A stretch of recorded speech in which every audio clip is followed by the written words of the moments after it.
její besedě věnované kytičkám, bylinkám, jejich léčivé síle, kouzlům tajů noci svatojánské a moc děkuji, že přijala naše pozvání a díky, že si ji dovolila předat slovo. Děkuji. No tak začneme napřed tím Janem Křtitelem. To je vlastně svátek světce, který je jediný jako svátek světce, než jinak jako se jenom narození a tak tady to je narození světce. Tak svatého Jana Křtitele je svátek takový podivný. Dříve to bylo v době předkřesťanské, pohanské, že věřili ve všelijaké nadpřirozené bytosti, když to posléze, jak se to převrátilo ke křesťanství, tak křesťani zase měli jinou víru. Pohané jako byli celý takový vyděšení kolem toho svatého Jana, že slunce jako přestává tolik svítit, že se obrací zase zpátky k obratníku raka a nedokázali si to nějak vysvětlit. To byly všechno takové nadpřirozenosti, které jako lidi vůbec nechápali, ale brali to zase nějak úplně z jiné strany. Například se říkalo, že na svatého Víta slunečko na jedné straně zapadá a na druhé svítá. Svatého Víta to je 15. června a takže už to, že bylo takové podezřelé, podivné. A na toho svatého Víta, že přestávají zpívat ptáci. To je podivné, ale když si jako uvědomíte, tak si zjistíte, že ty ptáci opravdu už tak moc nespívají. A to prý proto, že do té doby, do toho Víta, ptáci naučili ty svoje mladé zpívat, a potom, že už ji nechali, takže občas si nějakých svrkne a už víc nic. Takže to je taky taková jedna z takových záhad kolem toho svatého Jana. Na svatého Jana Křtitele byl rej čarodějnic. To se říkalo, že to všecko tajemné je na Radhošti. Radhošt to od Jakživa byl takový zvláštní útvar, že to je Bůh, který je nad hromy, nad blesky, prostě mnoho jako těch nadpřirozeností se právě Radhošti přičítá.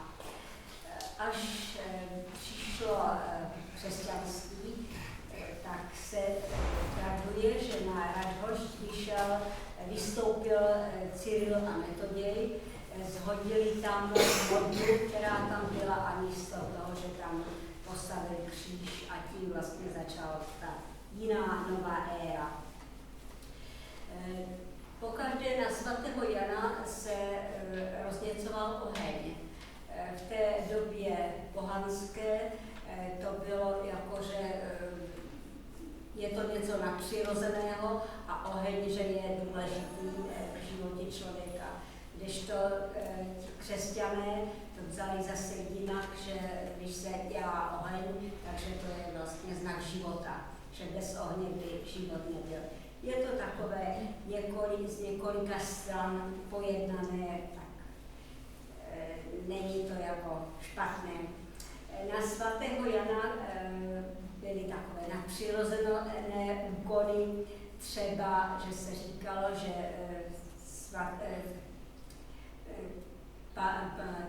poklady se dostávají na povrch, když to například na pátek, na Velký pátek, že poklady zůstávají pod zemí, protože se nesmí hýbat zemí. Takže poklady vylezají na povrch, kapradí, kde začne trošičku blikat, tak to znamená, že tam je poklad. Když je to žlutá barva, tak to znamená, že tam bude nějaké zlato, a když modrá, tak stříbro. A je hodně lidí, kteří zkoušeli něco vykopat a prý dokonce někdo i něco našel z takovýchto pokladů. Na svatého Jana není noc žádná. To zase má být jedna taková podivuhodnost, že když si uvědomíte a o půlnoci se probudíte, tak vidíte, že už vlastně na východě slunečko začíná svítat. Takže to je několik takových tajemností, ale ty ohně svatojánské se pálí od dávných časů. Pak se to převrátilo i na to, že je to vlastně taková slavnost a dokonce se takového to pálení svatého Jana nebo svatého ohně zúčastnil Tomáš Garrigue Masaryk v roce 1928 a že byl velice uchvácen tím, co jako lidé na Valašsku dokážou udělat. Že tam bylo pohostění a nějaké zvyky se tam předváděly a tak, a že to bylo něco nebývalého, co lidi vůbec neznali. Svatojánské ohně popisují mnozí spisovatelé, že to bylo takové jako tradiční podívání, že třeba Lazarová píše, že v té době všechno, co rozkvést má, uspělo kvést, svět voněl jako apatika. Tak to je pěkné, ale na druhou stranu Jaroslav Durych, to je takový chmurný spisovatel, tak ten všeobecně o Beskydách píše: kraj voněl přesladce jak věnec na hrobě. Takže to trošičku lepší. Před tím svátkem svatého Jana mládenci zháněli staré metly, namáčeli je do smoly a pak jako se to zapalovalo, vyhazovali a zase to měly být jakože čarodějnice. A když od toho odletávaly jiskry, tak ty jiskry byly jako potom proměněny na světlušky. Tak to jistě si vzpomínáte, že bývaly svatovánští broučci nebo světlušky, tak to zase bylo tady od tohoto odvedeno. Předvečer svátku svatého Jana se říkalo, že se jání chalupy, museli ojání chalupy, léčivé rostliny, že dávali do škvír mezi trámy nebo i dírky, když byly provrtané červotoči, tam dávali květiny a věřili, že je to ochrání před čarodějnicemi. Taky se dávali před dveře, buď den se tam dával nebo nasypal písek, aby čarodějnice neměly přístup. Na svatého Jana měli čarodějnice svůj rej, to už kolikrát dopředu chlapi říkali, jestli už mají nachystané metly, aby vyletěli.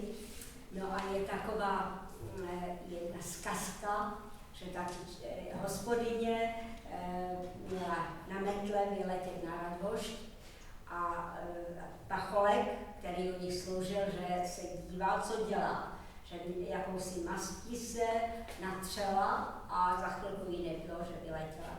Tak on si říkal, no tak to se musím podívat, co na tom Radhošti asi je.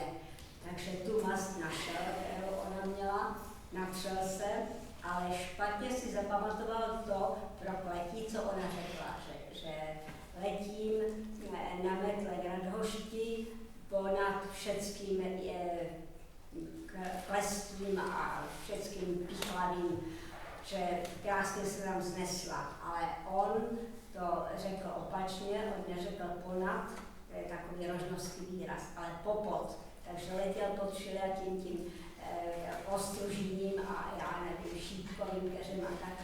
Doletěl tam dobře, ale že byl tak dodraný, že ho ta hospodyně málem nepoznala. No a teďka všecky, že se na ní shrnuli, že to přece jenom pro ženské čarodějnice, no a že ona ho vzala pod své křídla a že nezvinul, ale že napříště si pamatoval, kde jsou ženské, tak tam nepatří chlap. Možná je to tak pravda, když jsou to jenom čarodějnice. Na svatého Jana děvčata, svobodná děvčata pletla věnečky ze svatojánského kvítí. Byly to věnečky, které měly být taky z 9 druhů bylin, které už vypekly. A potom si to měli zkusit, jestli se do příštího roku vdají. Tak kde o tom bylo psáno, že jako to pouští po vodě, ale to jsem se ptala na to takové jedné tetky, kde to ty věnečky, protože měla i doma věnečky pověšené na zdi. A říká, kdo by kdesi jakousi vodu hledal, tak na Kotárech opravdu je nějaký potůček, který tam takže teče. Takže to hází přes hlavu na strom. A že podle toho, jako jestli zůstane věneček na stromě, takže do roka se dá, když spadne, no tak bohužel musí zase čekat. No ale bylo zajímavé to nás ta Klína říkala, že ty věnečky se pletly ledajaké. Když tej nekerej, to bylo jedno, jestli se dá, tak věneček byl docela malý. A ta, která chtěla být jako brzy už pod červcem, tak tam měla plíku, skoro jako od vozu věnec, a to by bylo, aby ten tam nezůstal na tom stromě. Takže takové čáry se dělají. Byla jsem v takové společnosti, jak tady je, tak ty zajímalo, které ty byliny jako v tom věnečku mají být, tak potom, když budete mít zájem, tak vám to dá přečíst. A já jsem překvapena, já jsem se to dozvídala leda kde, po ledákých dědinách a každá říkala třeba něco jiného a tak věneček má být z 9 druhů a náhodou mám toho 13, takže si může z toho někdo brát, jak bude chtít. Vyzkoušet, jestli to opravdu platí. Letošní rok je takový jako nepříznivý na ty byliny, protože ledaco nevyrostlo nebo nevyzrálo. Třeba v tom věnečku má být bylina nebo rostlina, které se říká svatojaník. Loni jsem to taky obtížně našla na poslední chvíli a teďka vůbec ne. Je to přitom, i byla to jeden čas léčivá rostlina, byl to vlastně plevel, ale že to je podstatné při tom věnečku. Já nevím, jestli někdo má telefon s těmi, jak se tam může podívat, jak to vypadá, já to nechám. A je to hadinec. Hadinec je botanický název, takže se může podívat. Je to dost pichlavé, kvete to modře až modro-fialově a jak by to naznačila předtím, tak říká, že jsou to takové ocasy a tak to má být jako základ toho věnečku. A tak je to zajímavé. Svatojánský den byl taky důležitý pro děvčata, která sbírala byliny. Nejlepší bylo, nebo nejúčinnější ty byliny byly, pokud je sbírala děvčata o té svatojánské půlnoci, pokud možno nahá. A nejdůležitější byla mateřdouška. Věřilo se, že mateřdouška je nejúčinnější pro novorozenata. Že když se dítě opoupe v odvaru z mateřdoušky, tak bude děvčátko krásné samozřejmě a chlapci, že budou silní, mužní. Takže kolikrát si maminky, které čekali děťátko, si to tak objednávali. No a tak děvčata chodili po mezích, sbírali tu mateřdoušku a ogařití dělali jako ty alotry kolem toho ohně, že vyhazovali metly, skákali přes oheň a to byla taková veselost.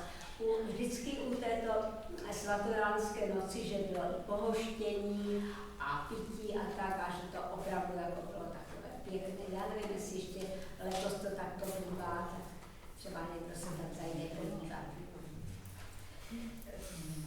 Jak jsem říkala, letošní rok je zvláštní na ty byliny.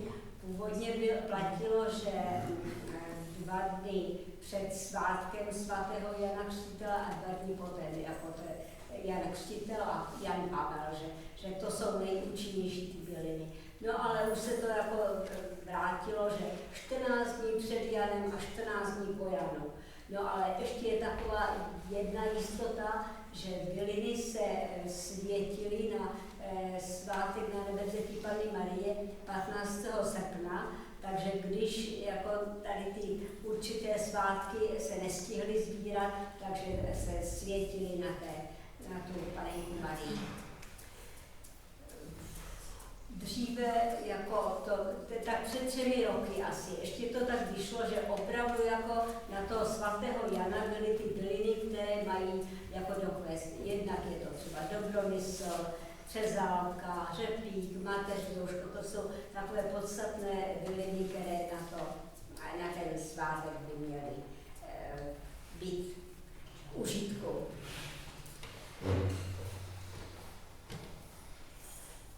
Já bych vám ještě řekla tady, ukázala, které byliny, já jsem pár donesla, ale moc toho není, protože, jak říkám, nedozrálo to. To si poznáte? To je řepík, ano. Ale vidíte, to má první jako kvítečky, to je jediný jsem vzala. To je pokládáno za nejúčinnější nebo nejléčivější bylinu. Říká se tady tomu řepíček, bylin tatíček. A že je to léčivé na problémy, které jsou žlutě vypadající. Takže ledviny, játra, močové cesty, žlučník, takže to je jako na to nejlepší. A už to dokonce potvrdili i doktoři. Například i se Třezálka tady k tomu hodí, nebo pampelišky, takže opravdu to žlutě ke žlutému patří.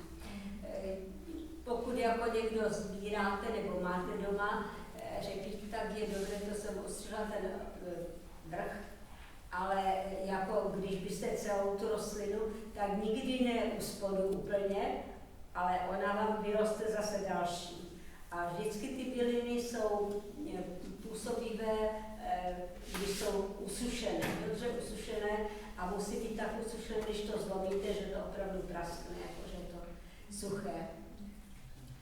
Tady je jeden druh Dobromyslí, to je jakási už trošku přetvořená, má to jinak žluté květy, ale botanici se určitě jako naznali, že je to všechno stejně léčivé, ať je to jako venku rostoucí, anebo v zahrádce pěstované. No ale taky nekvete. Ještě tu mám jednu, to je Dobromysl, taky, která je jako z ruky a nekvete. Takže to je všechno jako tak opožděné, takže musí se s tím počkat. Tady toto určitě poznáte. To je šalběj. Šalběj by se měla sbírat v době květu a taky usušit. Je to bylina, která je pokládána za nejúspěšnější v dezinfekci. Při dezinfekci se má jako ten list usušený vývar připravit a když bolí v krku, tak kloptat, nebo když zub je problematický, tak tím kloptat. A zase lékaři to potvrdili, že je to tak. Jeden čas se doporučovalo, aby se sbíral jenom květ, ale teď zjistil, že buď se může obojí, anebo i jenom ty listy. Ale to je rostlina samozřejmě jako pěstovaná. Tady teď to možná znáte, já jsem zároveň list, tak to ještě Vykořenice, ano. Vykořenice, to do nedávna byla vlastně rostlina nebo květ pro krásu, ale zjistilo se, že je to přírodní antibiotikum. Čili všechno tady z toho se může konzumovat, že listy, květy a úplně nejlepší jsou ty plody, jestli si uvědomujete, tam vždycky jsou takové ty tři, někdy dvě, někdy tři takové jako vajíčka a to jako je dobré dát do alkoholu a máte při onemocnění třeba angína, tak na klotkání nebo si z toho a už u mnoha lidí jsem si to ověřila, že to opravdu bylo. A tady toto, nebo i ty květy třeba do nějakého salátu nebo tak. Tady teď to jistě taky poznáte, to je taky zahradní, to je meduňka. Tady vám ukazuju, že to je v podstatě poslední fázi, kdy se má sklízet. Že tady jsou ještě mladé listy, ale kdyby to ještě zůstalo díl a vykvetlo, tak to nemá, ani to nevoní, ani to nemá ten účinek. Takže vždycky jako ustříhnout, dokud ještě jsou ty listy, nejenom květy.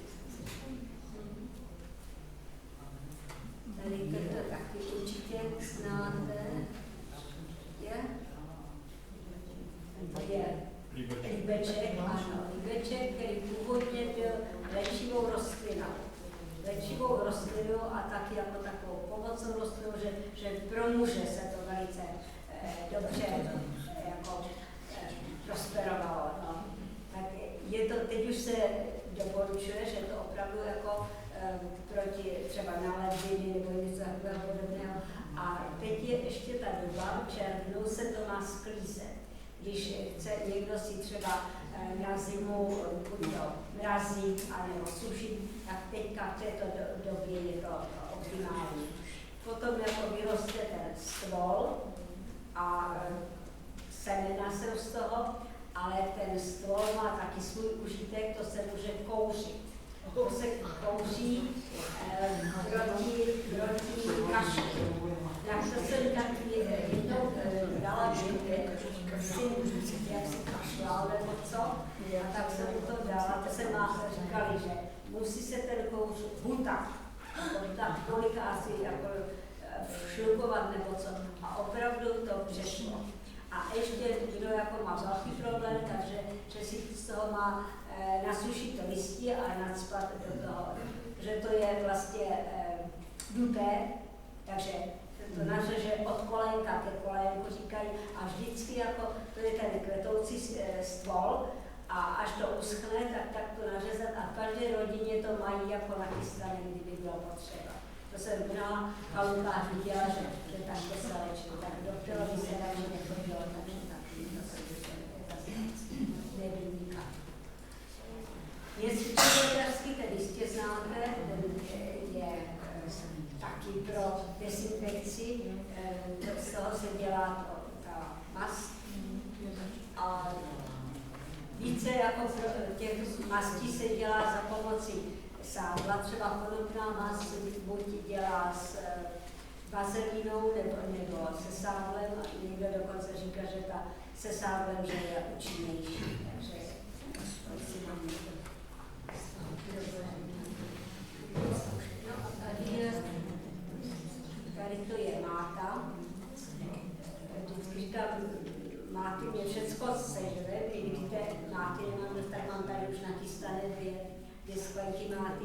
Tak to je máta divoká a tak jsem jako byla u jedné takové tetky, dala mě čaj, krásně voněl, má to a já jsem šla ven, jsem se ptala, nebo jsem se chtěla podívat, kde tu mátu má, že tak to vonělo. A říká, no kde by ji měla? Já jsem říkala, v zahrádce nic nemáte. Kdo by to měl v zahrádce? Jdu do role, kopnu do zeměčiska a tam to voní, tož tam je máta.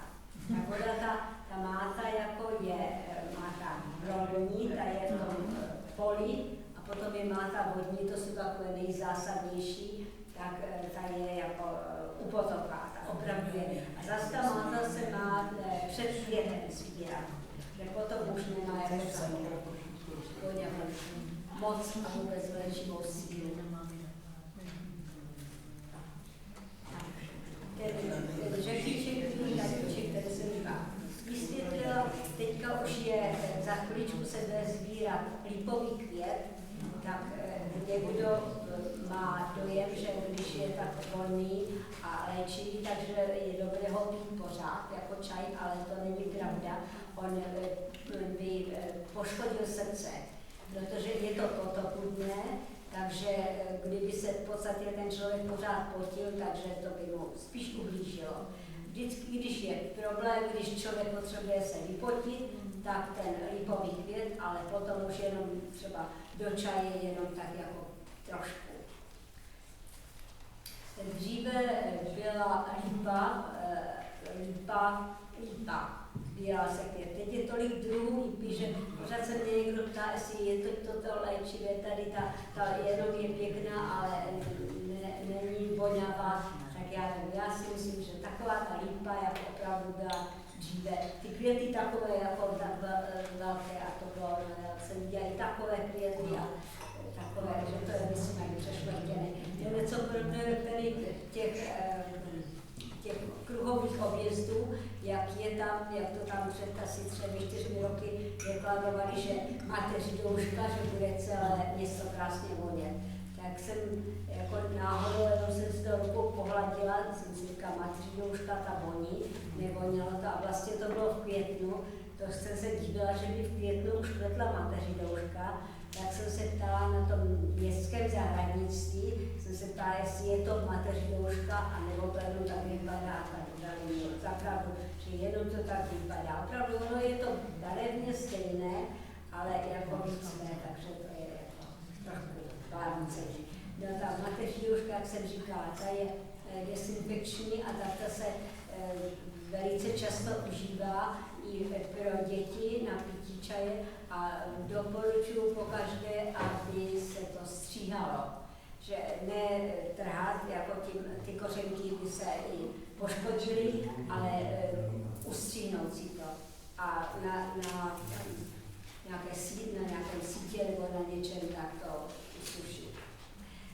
Pokud se užívají byliny, které mají pyl, tak to je dobré to síto jako prostředí na tu papír, protože vlastně to nejlepší by bylo pryč.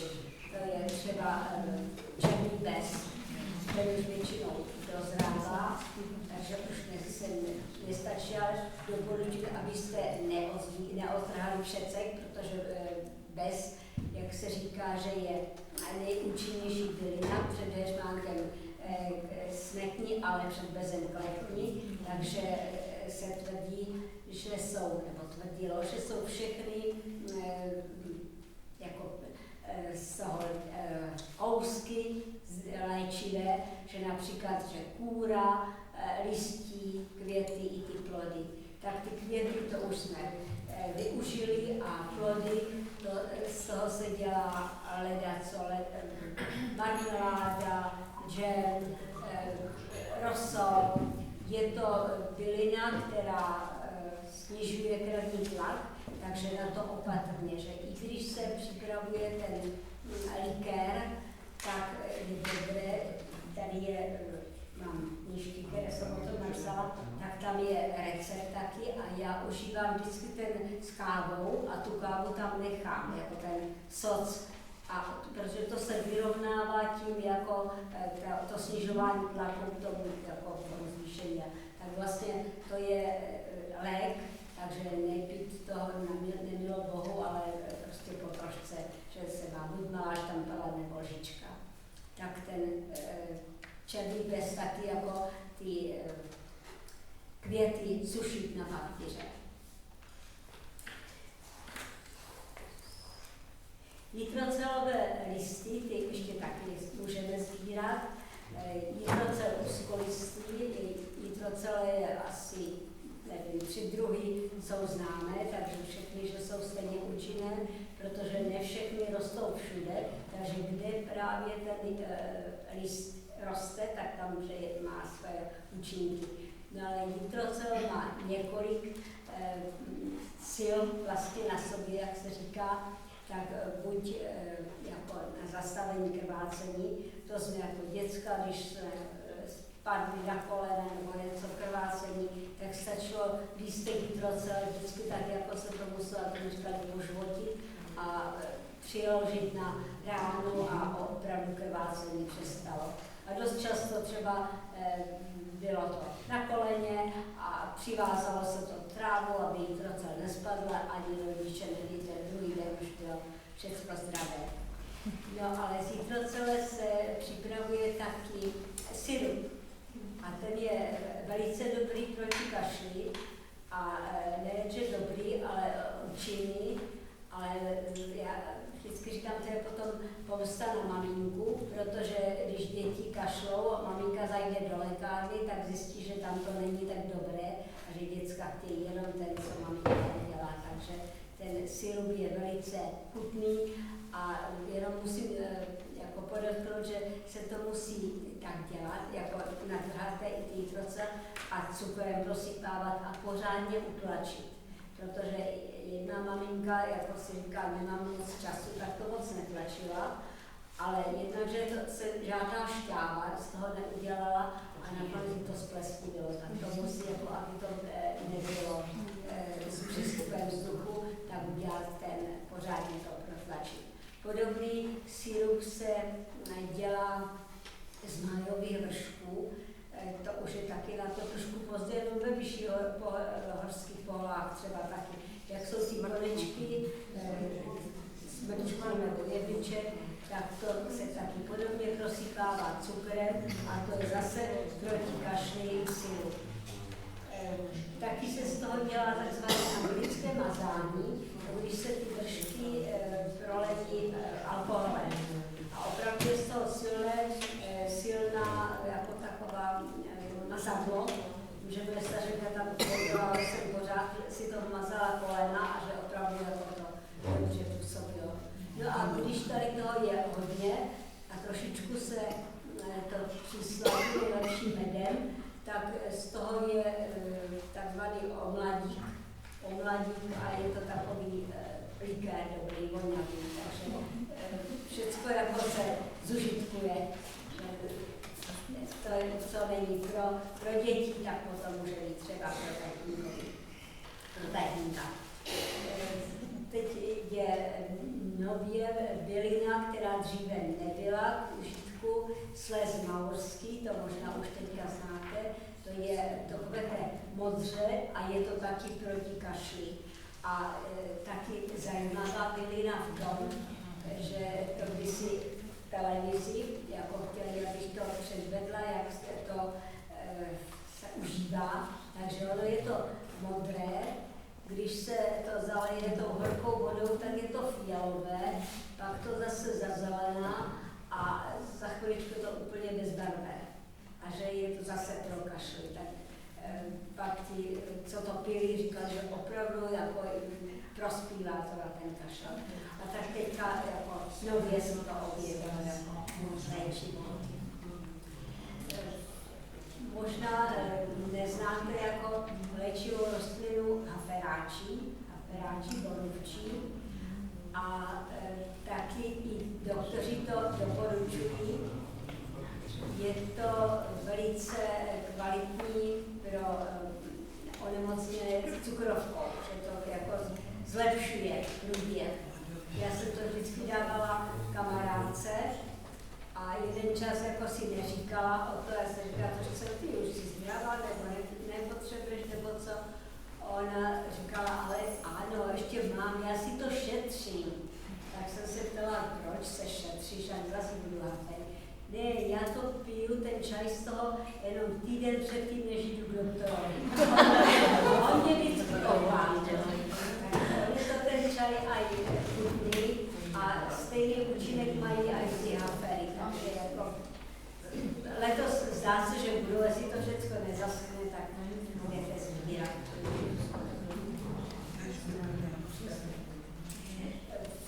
Jako léčivá rostlina je zase znovu objevena sedmikráska. Já jsem to vždycky sbírala, ale jeden čas bylo, že to je neprogresivní, že nic to není.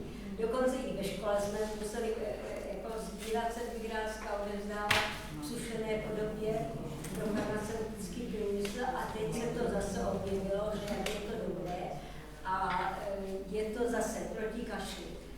Dá se z toho třeba udělat i sirup a když ta sedmikráska se suší, tak je zajímavé, jak to voní, že vlastně je to jenom taková drobná květinka a ta vůně a ten účel jako léčivý, že je nezvyklý.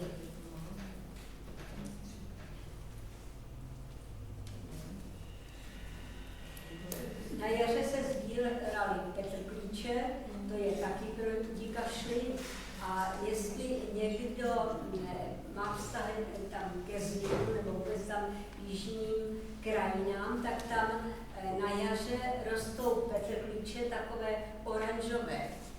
A tam ta jedna říká, no to jsou kropáčky žlutosilné.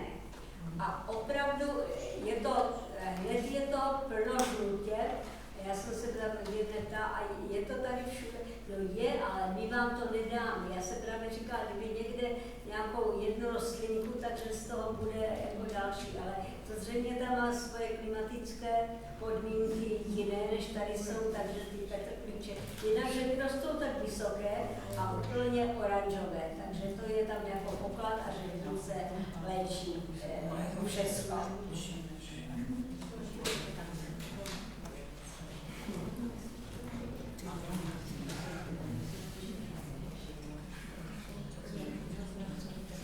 Ještě se o těch svaté Janu, že dříve se ty ohně pálily zvlášť katolíci a zvlášť protestanti.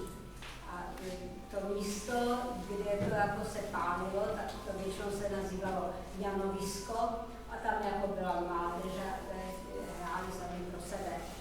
No a druhé Janovisko bylo a pálení ohně bylo na Mistra Jana Husa. To vás bylo zvlášť.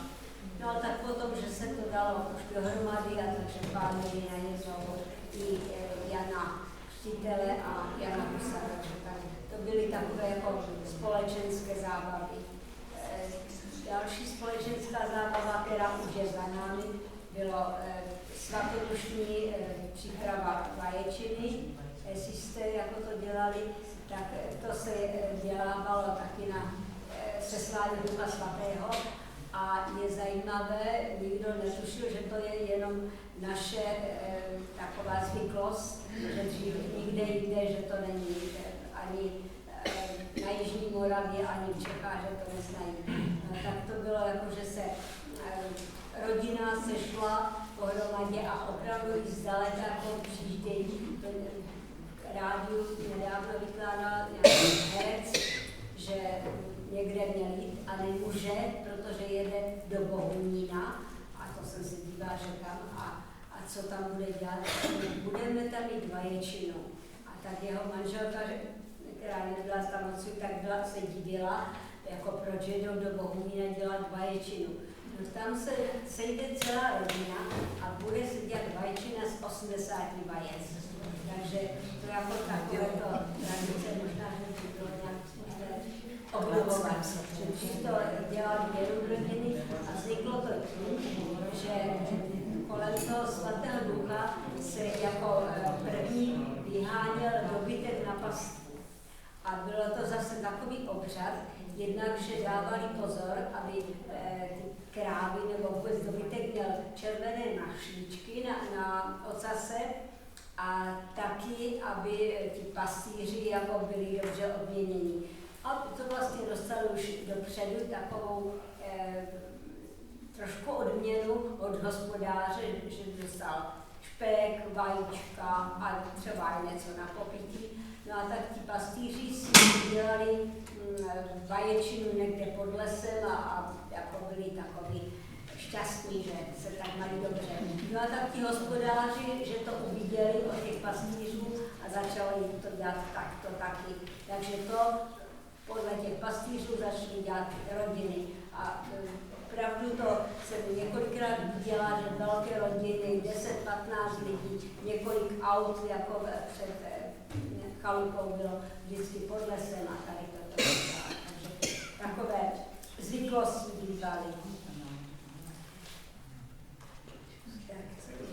Ještě mám nějaké vzdělení. Ještě tady mám takové připodotknutí, že každé ráno lžička medu dělá z dědy neposedu. Takže to možná, že by bylo dobré, že uplatňovat. Ještě tady vám řeknu, zelenka je zagleté boží slunečko a ty nám pomůžou ve zdraví přežít. Takže těm bylinám se velice barva dělá a dělá se, že opravdu pomůže. Já ještě vám se vrátím zpátky, já jsem k tomu se vlastně dostala. V Rožnovském muzeu se stěhovaly chalupy z dědin a byla taková snaha, aby ty chalupy měly to své prostředí prostředí kolem, podobně, jak to bylo dřív. No a tak po těch dědinách jsem chodila, ptala jsem se, co tam rostlo, jak to užívali. No a tak jsem se dověděla ledaco. Ale nebylo to jednoduché. Když jsem se třeba ptala na ty byliny, tak to byla taková nedůvěra, protože v té době, tak před víc než 40 roky, tak jako nebylo rádo viděno, že někdo by se léčil něčím jiným než chemicky. Takže to kolikrát jako říkala, pojďte, půjdeme tam za uhel, nebo nepravte, nebo však víte, že nic, neříkejte nikomu nic. Takže já jsem napsala takové 3 knížečky, 2 jsou o těch bylinách a ta třetí je taková, jak se žilo. No a tak žádné knížce nejsou jak napsáni ti, kteří mě to povídali. Takže teďka se může o bylinách mluvit a je to čím dál jako složitější a širší. Takže kdyby někdo chtěl něco ještě další o bylinách si dovědět, tak můžete se zeptat. Kdyby někdo něco z bylin chtěl a já to mám, tak ráda dám. Protože teďka to není jednoduché, když se seče moc, že právě jsme si tady s paní Ivankou říkali, že ani není pořádně dobromysl. Dříve dobromysl nebo mateřinožka rostla na každé mezi a teď jako je to jako takovým tím drastickým hospodařením zlikvidované. Takže hledat, co už se musí pěstovat na zahradě. Já třeba i tu dobromysl pěstuju na zahradě, i ten řepík, protože venku už to vůbec není. Ale to se mě toho řepíku hodně jako urodilo, takže kdyby někdo měl takové potíže s léčením prostřednictvím řepíku, tak dám. Akorát to už hodně lidí se ptalo, anebo to bývá i v televizi takové zvláštní, že co babičky uměli a co jsme zapomněli a tak tam předvádějí, jak natrhají nějaké byliny, dají do hrnka nebo do něčeho, zalejou vodou a okamžitě chutnají, jak je to dobré. Tak jednak ty nesušené nejsou, neudělá to ani žádnou barvu a nemá to jako žádný význam. Takže ty byliny mají působnost jedině v té suché podobě. Takže když si z meduňky zelené uvařím čaj, tak to nemá význam. Ne, usušte si. A uvidíte, i když to usušíte, tak ono to krásně voní a mnohem pěkný, než běžně. Já ještě tady mám, poprvé jsem vzala takovou zajímavost, vždycky o tom jenom vykládám, ale mám tady listí, jak to původně vypadá, jahodové, malinové, ostružinové listí a tady uvedeno do fermentované podoby. To je jahodové, malinové, ostružinové listí, ale co rostly divoce, ne na zahradě, protože jsem to taky jednomu známému ukazovala a on říkal, no máme velký závod jahod, tak to bude dobré a tam ostružiny, já mám vestrné ostružiny a tam máme ty maliny, taky vestrné to bude. Ne, to není ono, to by vůbec nebylo takové.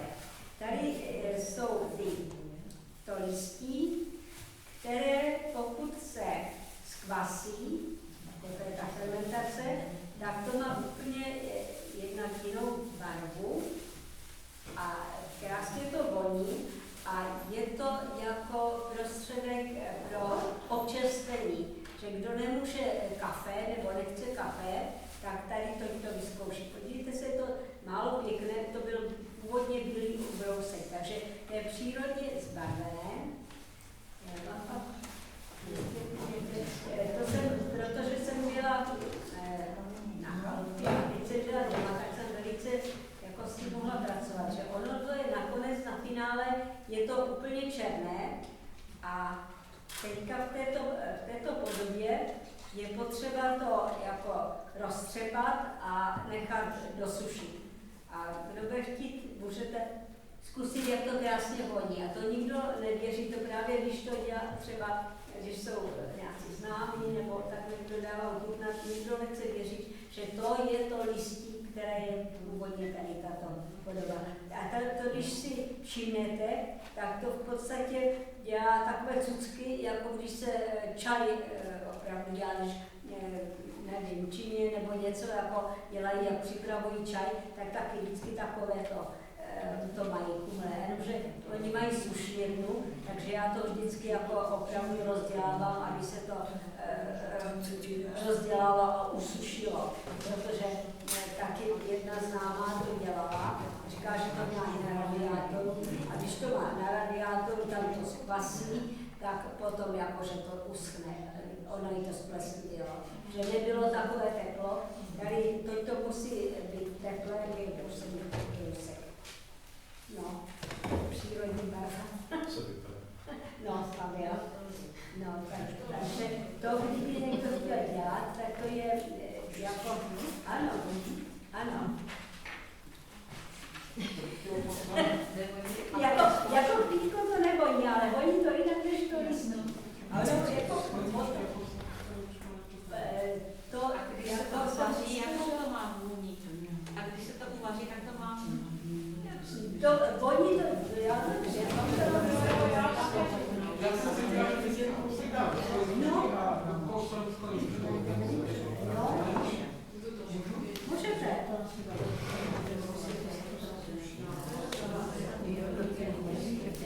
já to nechávám v tom čeritu, protože jako to bylo a to ano, to je to no právě to nebylo známé a ono v podstatě, no to zkoušejte.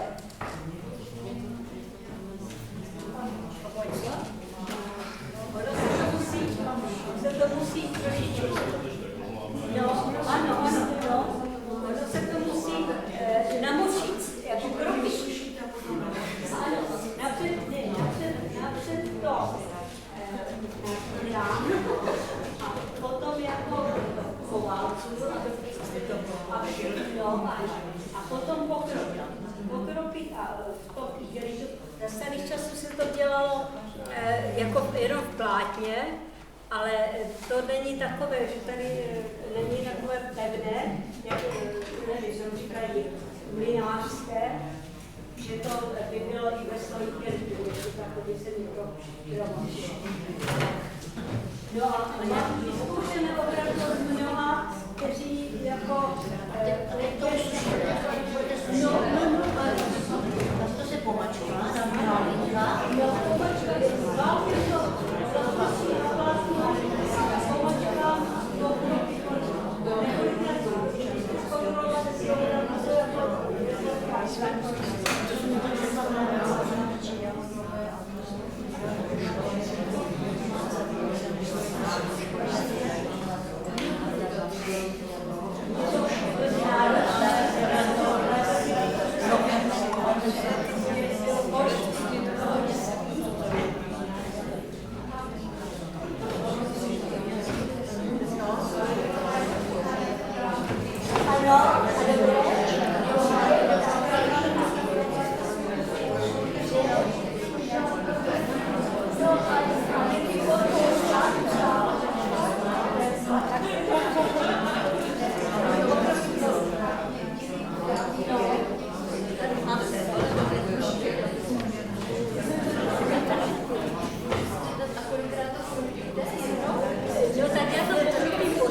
No ano, to je hodně stále ty plány a ještě ty igelítek. Aby se to A jak dlouho? No, v teple, a ještě za tím kamenem. A jak dlouho? A světlo ano nebo ne? Tak to je zabalené. No. Jenom to nesmí poschnout. Kdyby to poschlo, tak to už jako zasne. Takže i když třeba to máte málo nakropené, tak jako přikropí. A jak dlouho se to má tak? Až je to čas. Těch 5 dní bylo tentokrát. A ono bylo jako teplo. No ale ještě řeknu, že to je docela náročné, to se dělá takový koš toho všeho. No.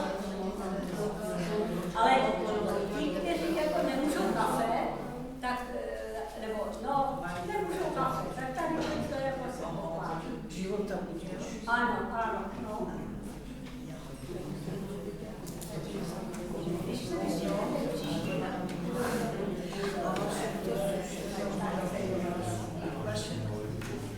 já vám ještě teďka můžu tak přečtu ty byliny, které jako by měly v těch děnečcích.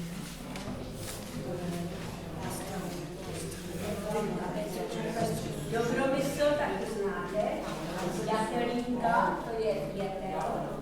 Laskavec, to znáte určitě.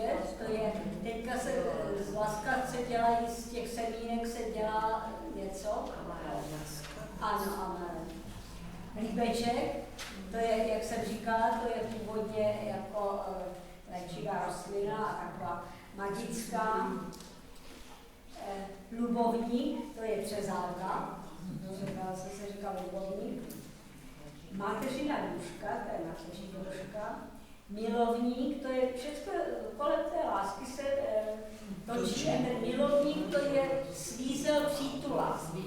Právě mě vysvětlila jedna, já jsem se dívala, jak to může být milovník. No však zkus, k němu se obrat a hned se na tebe přilepí. Takže to taky jako návratníček, tak to je vratič. Ale ten je až později v červnu. Ovések, a to je zase tak trošku lastřední, protože ovések se říkalo pánskému přirození. Takže tady vlastně ty byliny všechny jako něco představují. Slzičky Panny Marie, jestli znáte, tak to tak jako, že aby ta děvčica věděla, že není jenom každý den pěkně, ale i ještě i nějaké ty slzičky. Svatojaní, to je ta rostlina, o které jsem mluvila.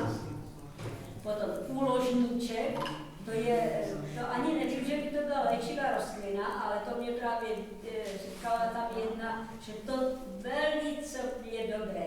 A to je verbina penízková, ten úložníček, a že když děvčica bude chtět mít dítě, tak to žen pomůže, ale to nevím.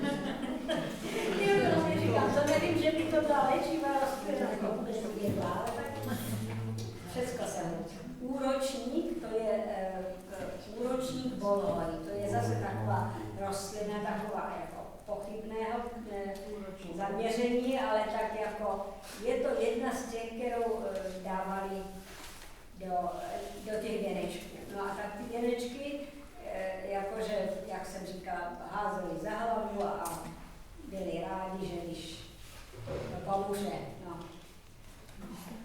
Jak se říká, víra tvárně uzdraví, takže to může být i tak. Tak jestli se chce někdo ještě něco zeptat, můžu? Já bych se chtěla zeptat, kde ty bylinky sušit. Lepší doma nebo na sluníčku? Nebo... Na slunku je dobré sušit jenom diviznu. Dobře. A ostatní všecko jako radši doma, protože ono, když je ostré slunko, tak ono to vyšísuje tu barvu. Ano, něco z černá, něco z běla, ale že je lepší tak. Já to mám nahoře a tam, když to je nahoře, tak ať si to tam je, tam to jako uschne. A není dobré třeba tu medunku jako nějak prohravovat, dělat, že taky z černá. Nebo haferáči, taky to právě s náma tam přišla, byla ráda, to si nazbírala, ale dala to na kamňa a to úplně zčernalo. To haferáči taky bolí pěkně, tak tady to nejde. To musí se trošku opravdu.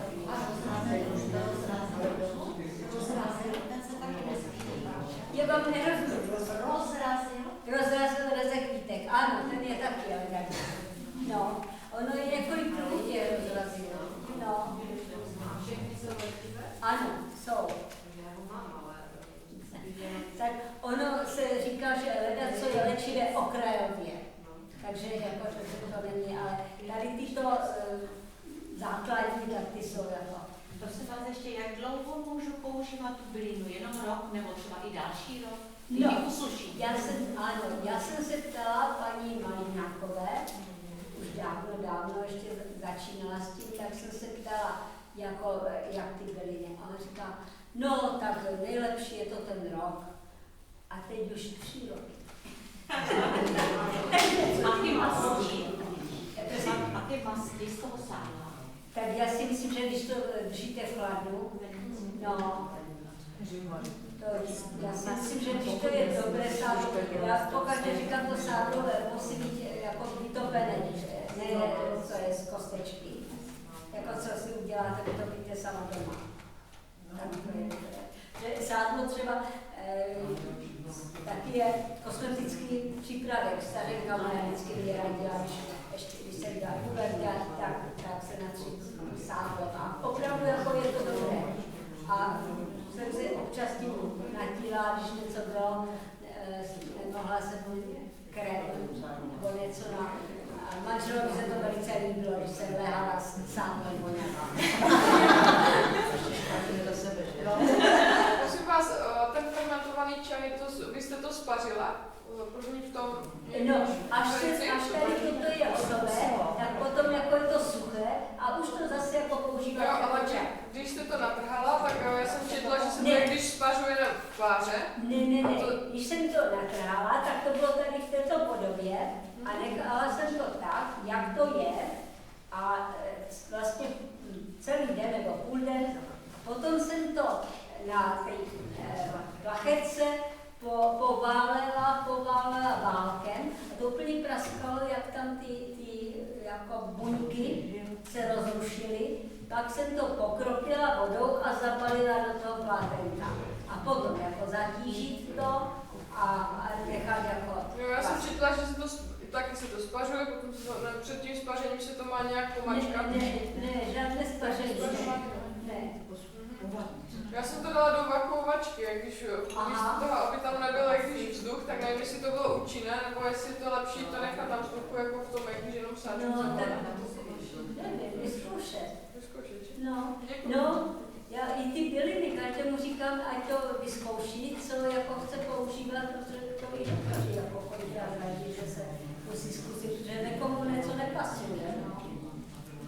Prosím vás, já jsem dělala takovou otázku. Zkostívala domácí mastičku, dala jsem to vlastně s olivovým olejem a se sádlem, přidala jsem tam včelí vosk a med. A nevím, jestli jsem to neudělala moc silné, a protože jsem to natřela na nohy a ona nemohla vydržet, že to bylo strašně jako teplé, horké. A to je dobře nebo špatně? A co to byl za problém na té nožce? Ona má křečové žíly, má už takové modré, jako má hezké nohy, ale už má takové modré, tu kůži má takovou tvrdší. No, tak to nevím. Jestli to třeba silná ta mastička, nebo to je ta byla na účinnost. křečové žíly je dobrá pohanka. Pohanka, anebo i ty šupy, jako na koupele. Ale jako vnější použití jako takto mastička, tak nebo já když se tím natřu, tak cítím třeba šlachy nebo něco. Že mi to jako a tím to léčí, nebo je to třeba moc silné, že toho to může být a je hodně silné.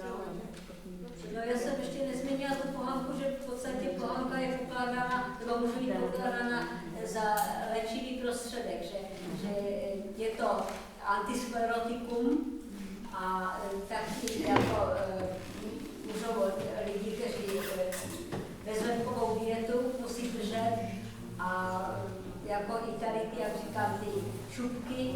Já jsem měla pohanku i šupky z Hostašovic, jak tam byl ještě mlýn. A tak takový pytel jsem dostal, protože to tehdy byl odpad. A tak já říkala, tak vlastně budu dělat, no to ne, co si s tím udělejte. Tak jsem šel ke polštářky a já nevím co, válečky. No a potom ještě než se rok s rokem sešel, tak už to bylo, že to je na ty žíly dobré a to právě známá měla problémy a tak jsem jí to několikrát dala, tak byla velice překvapená, jak to opravdu pomáhá. A to nějak jako zevnějšku, něco z toho udělat, Ano, nějakou jako kaši, jak jako když je potřit, jako koupele, no? Koupele, ano. A že to velice jako, že byla sama překvapená, jak to pomáhalo. A teďka už se to prodává i v podobě jako léčivo, no. Jsem to viděla i v Kresi lékárně, ale tak ono to dá práci, protože to, co jsem dostala, tak to bylo jako se vším prachem a tak, takže než jsem to jako vyčistila, aby to bylo třeba na ty polštářky a tak to bylo jako chvilku, to dalo práce, no ale je to už. Prosím vás, a ještě to borůvkové listí, to mám sbírat až po plodu, nebo je to jedno? No a já jsem říkala borůvkové listí, ale ono nemusíte listí, stříhám to běžně, ono většinou, když byste chtěla mít jenom listí, tak jak to uschne, tak to listí z toho opadne a zůstanou tam větvičky, ale můžete i ty větvičky a to klidně s těma větvičkama stříhat, super. No a tak to jako je na tu proti té cukrovce. I to listí, ono je dobré jako stříhat si nebo sbírat to mladé. Ono je to takové světlozelené. A v té době už začínají dozrávat ty borůvky, takže to můžete i splodit dávat. A jako usušit, ale zase to dám nahoru a ať si to tam leží. A že tím, když jako byste přehrabovala, tím nic neuspíšíte. A jsou nějaké speciální bylinky, protože nebo četla jsem, že něco se loupuje, třeba díl, nebo na ten čaj, nebo něco se spařuje jenom, nebo dává se tam jenom 60 stupňová voda, tak je to... Tak to nevím, jak by se to mohlo hodnotit.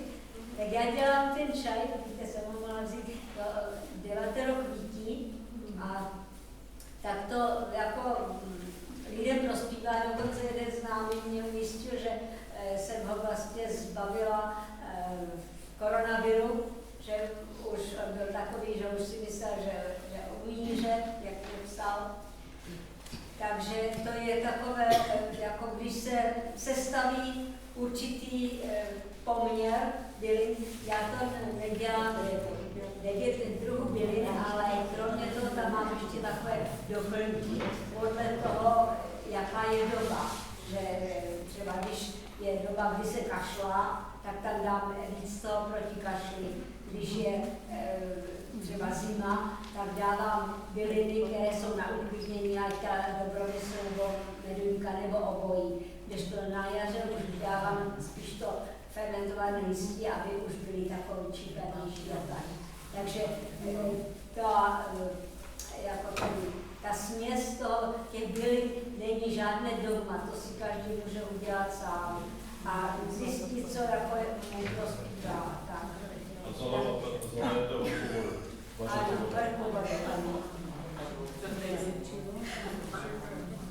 No a tak ten z toho, s tím koronavirem to bylo v nemocnici ve Zlíně, že 19 dní, a tak posílání SMSky, že určitě, že už ho pošlou do nemocnice, že umíře, že určitě už to bude konec, ať mu něco pošlu. Já si říkám, já nevím, co bych tím, a tak nevím, 40 roků ještě nemám. Že jako, ať mu něco honem, že on ještě nechce umřít. Tak jsem říkala, že to 9 dětí mám, no tak to jsem mu poslala. A tak 14 dní nebylo nic a potom jako mě poslal, teda zatím napsal, jenom pak poslal, dovezl Slivovicu. Opravdu, že mu to pomohlo. Že do té doby, že jak byl doma, jak ho dovezli domů, takže chodil, předváděl po chodbě šel doma, takže se jenom tak jako zdí držel, že nemohl se udržet ani na nohách, že tak byl jako zbědovaný a tak jako doufal, že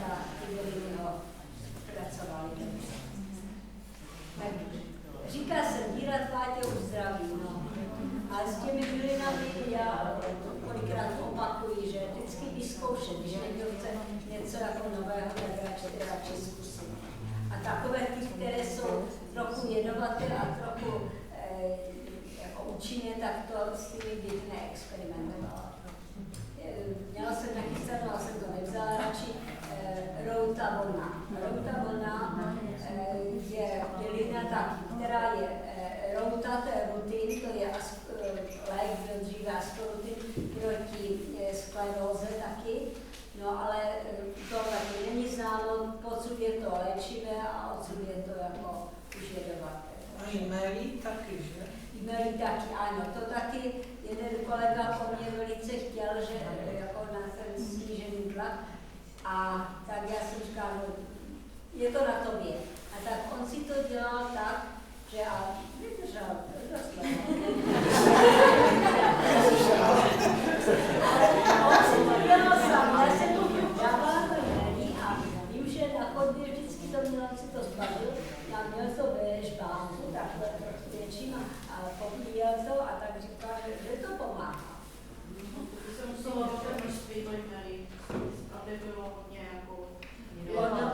Ono to je, no, jmelí jako je snižující tlak.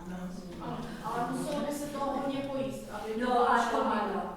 Ale on měl, jednak já jsem ho varovala před těmi kuličkami a taky, že to je dobré v únoru sklízet. No, říkala, jak já se tam dostanu, říkala, to je tvoje věc.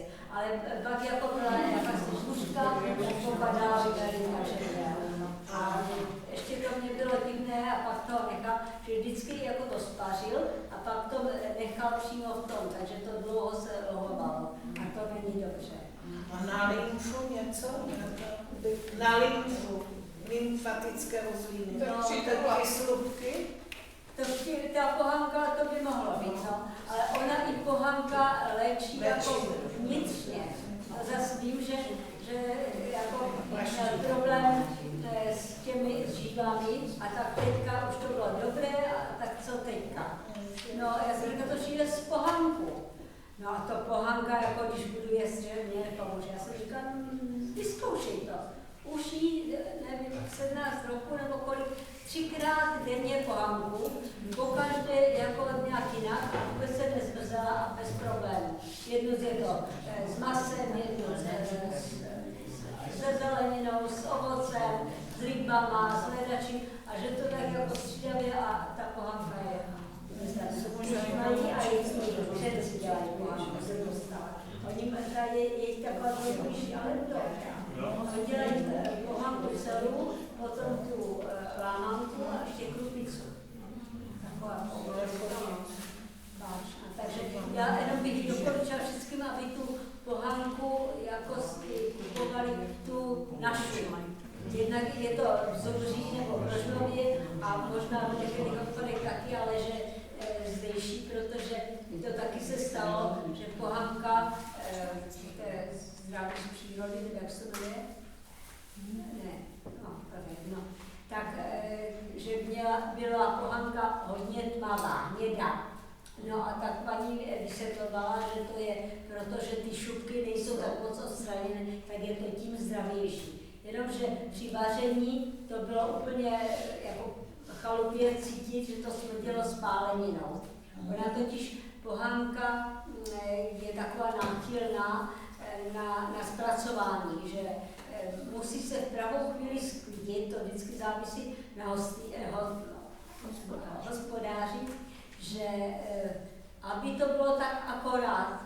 No a tak pohanka, když se nesklidí v pravou chvíli, tak opadne a když jako je málo, tak zůstane ta hnědá šupka a nedá se s tím nic dělat. No tak dostal vyměněné, že to je jako, promiňte. No a tady toto, jak říkám, v Zubří, myslím, to je Oseba, a v Rožnově asi hospodář nebo něco, a potom ještě ve Frenštátě, tak to je sklízení zdejší.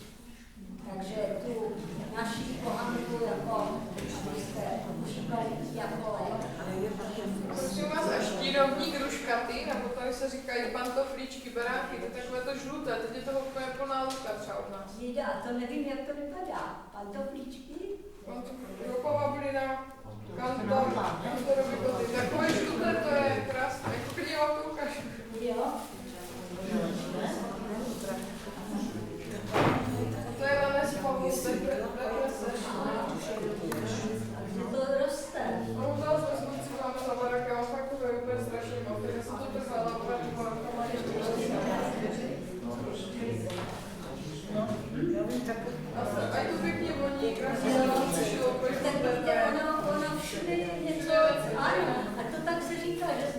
měl to, řekl se to i se zeleninou a ovocem, že jest to, co jako je tady nízký, a ne jak jestli Šírovný, rostený, no.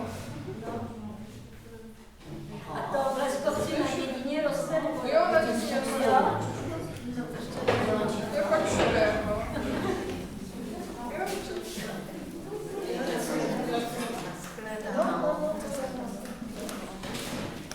Tak když Zkusíte si to, jaká je vaše nejoblíbenější bylina? Prosím? Vaše nejoblíbenější bylinka. Tak já si myslím, že čil ten řepík. Jo, a jak říkám, letos se mi ho podařilo hodně, tak kdyby někdo chtěl, tak dám... No, kopřiva taky. Už jsem si říkala, ale nevím, jestli někdo, teď by se to možná neudělalo, že mám i takové malé, protože ono se to rozsemenuje. Jestli víte, jaké to má semena, tak to jsou takové kuličky a háčky, tak já každý den si vždycky na ten podzim vyčesávám z vlasu, tak je to potom všude, no, takže se to dá i nasadit. Ano. Jo, a je to trvalko. No, je. A to jsem dostala jednu rostlinku a opravdu se to vysemenilo. A že potom vždycky na jaře, když to je někde aj v trávě, no tak to přesadím, že tam by se to poseklo. Takže s takovou trochu pokorou to bylo. No já bych ještě, tady máme jediného pána, ale že teď je dobrá, nebo lékaři uznaná vrbovka horská nebo vrbovka malopětá. Je to jako prevence při prostatě nebo vůbec jako lék. A taky mám s tím zkušenosti, to můžu říct, že bratrem, který jako nemá problémy nebo neměl problémy, ale jak se chodí na kontrolu a tak, takže že jako má nějaký lék. Jo, ale lék přestal platit, že už nebyl na recept, takže vlastně kupuje. Ale že osvícený primář urolog říkal, ale může to dobře nahradit právě ta vrbovka. Takže sbírá vrbovku každý rok a pořád a užívá to a žádný problém není. No a ještě výhoda je to, že v podstatě to má jako turistickou akci, že protože ví, tam na Vražiskách to vykvétá tehdy, pod lisu tehdy, tam na ten, jestli na Javorník, jak se jdeš tak, takže je to jako ještě špacír a jako je to užitečné. Takže i tu vrbovku jako, to je zase, to dřív nebylo taková rostlina, si myslím. Jo, bylo. A před 20 lety? Já jsem to neznala. Jo?